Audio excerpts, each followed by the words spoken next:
শিবিরের সন্ত্রাসীরা তারাই এই ঘটনার মদত দেয়। যারা গুপ্ত রাজনীতিতে অভ্যস্ত তারা তো চাইবেই যে ক্যাম্পাসে রাজনীতি চলবে না, বাট আমরা ছাত্র দল, আমরা তো ওপেন পলিটিক্স করি, আমরা তো কখনোই চাইবো না যে রাজনীতি বন্ধ হোক। এই হামলার সাথে আমরা কোনোভাবেই জড়িত না। ডুয়েটের সাধারণ শিক্ষার্থীর নামধারী যে শিবির মুনাফিকরা আছে, যে জাতীয় ছাত্র শক্তিরা কমিটি প্রকাশ করার পরেও এরা বলে যে আমরা পলিটিক্স চাই না, এরা যারা আছে এদেরকে চ্যালেঞ্জ করে বলতে চাই, সর্বপ্রথম ডুয়েট ছাত্রদল এবং শিক্ষার্থীদের উপর তারাই হামলা করে। ডুয়েট ছাত্রদল কখনো তাদের উপর আগ্রাসী মনোভাব পোষণ করে সেখানে যায় নাই। আমরা শান্তিপূর্ণ অবস্থান নিয়ে ওখানে গেছিলাম এবং ভিসি স্যারকে শান্তিপূর্ণভাবে এবং সুশৃঙ্খলভাবে ওনাকে আমরা ওনার অফিস পর্যন্ত নিয়ে যেতে চাইছিলাম। কিন্তু এই যে শিবিরের সন্ত্রাসীরা তারাই এই ঘটনার মদত দেয়, অনাকাঙ্ক্ষিত ঘটনার সৃষ্টি তারাই করেছে। ডুয়েট ছাত্রদল কখনো এই ধরনের ঘটনার সৃষ্টি করে নাই। আমরা ভিসি স্যারকে ভিতরে নিয়ে যাওয়ার জন্য, ওয়েলকাম করানোর জন্য আমরা আসছিলাম, আমাদের কোনো প্রস্তুতি ছিল না। বাধ্য হয়ে ইট পাটকেল নিক্ষেপ যখন তারা শুরু করে আমরা পিছাতে বাধ্য হই এবং এক পর্যায়ে আমাদের বেশ কিছু নেতাকর্মী আহত হয়।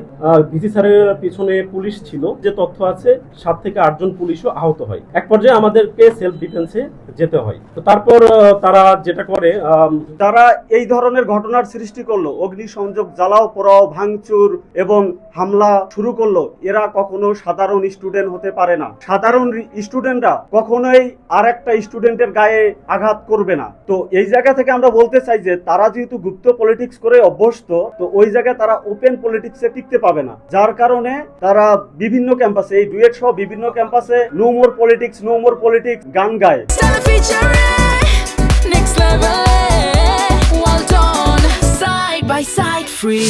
ডুয়েট ছাত্রদল সবসময় সচেতন, সুনাগরিক, সুশৃঙ্খলতার পরিচয় দিতে পছন্দ করে। তো ওই জায়গা থেকে আমরা চাই না যে কোনো ধরনের ভায়োলেন্স তৈরি হোক। আমাদের ওপর এবং ভিসি স্যারের গাড়ির ওপরে অতর্কিত ইট পাটকেল নিক্ষেপ শুরু হয় এবং যারা ইট পাটকেল গুলো নিক্ষেপ করে তারা শিবির, ডুয়েট শাখা, এই ছাত্র সংগঠনের সাথে জড়িত। আমরা ইতিমধ্যেই সেগুলোর প্রমাণ বিভিন্ন অনলাইন মাধ্যমে আপলোড করেছি। আমাদের ছাত্র দলের কেন্দ্রীয় সভাপতি রাকিবুল ইসলাম রাকিব ভাই ওনার পেজে আপলোড করেছেন।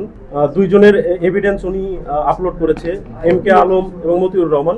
তারা ডুয়েট ছাত্র শিবিরের সাথে অতপ্রতভাবে জড়িত এবং তারা সেই আন্দোলনের লিড দেয়, আমাদের উপরে অতর্কিত হামলা চালায়।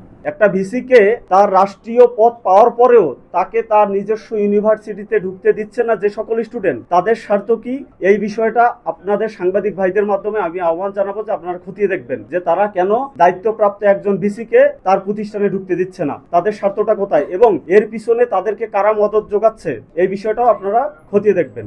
এই হামলার সাথে আমরা কোনোভাবেই জড়িত না। কারণ আমি বলছি যে আপনারা যদি সকল ভিডিও ফুটেজ পুঙ্খানুপুঙ্খভাবে যদি পর্যালোচনা করেন, সর্বপ্রথম কারা হামলা করছে, কারা ইট পাটকেল ছুড়ছে, আপনারা তাহলে এই উত্তরটা পেয়ে যাবেন যে বহিরাগতর সাথে আমাদের এখানে সম্পর্ক আছে কিনা। যারা গুপ্ত রাজনীতিতে অভ্যস্ত তারা তো চাইবে যে ক্যাম্পাসে রাজনীতি নিষিদ্ধ হোক।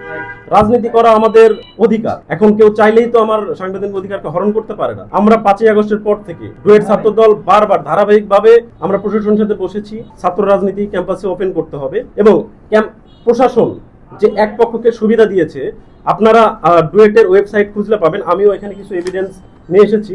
এভিডেন্সগুলো এইরকম যে আমাদের যখন কমিটি হয়, ডুয়েট ছাত্র দলের 2 তারিখে কমিটি হয়, তারা 10 তারিখে ছাত্র রাজনীতি নিষিদ্ধ, ভিতরে বাইরে আমরা অনলাইন অ্যাক্টিভিটি কিচ্ছু করতে পারবো না, এই টাইপের নোটিশ করে বসে। কিন্তু দেখেন শিবিরের কমিটি হয়েছে, ডুয়েটে ছাত্র শক্তির কমিটি হয়েছে, কিন্তু তারা কিন্তু কোনো নোটিশ করে নাই। এবং আমাদের সাবেক ভিসি স্যার তার এগেনস্টে কিছু কথা বলায় আমাদের 2 জন সহযোদ্ধা, সিনিয়র সভাপতি রোকন আলী এবং দপ্তর সম্পাদক সোহেল রানাকে সতর্কীকরণ বিজ্ঞপ্তি দেওয়া হয়। আমি সকল এভিডেন্স নিয়ে আসছি, আপনারা চাইলে সেটা দেখতে পারেন।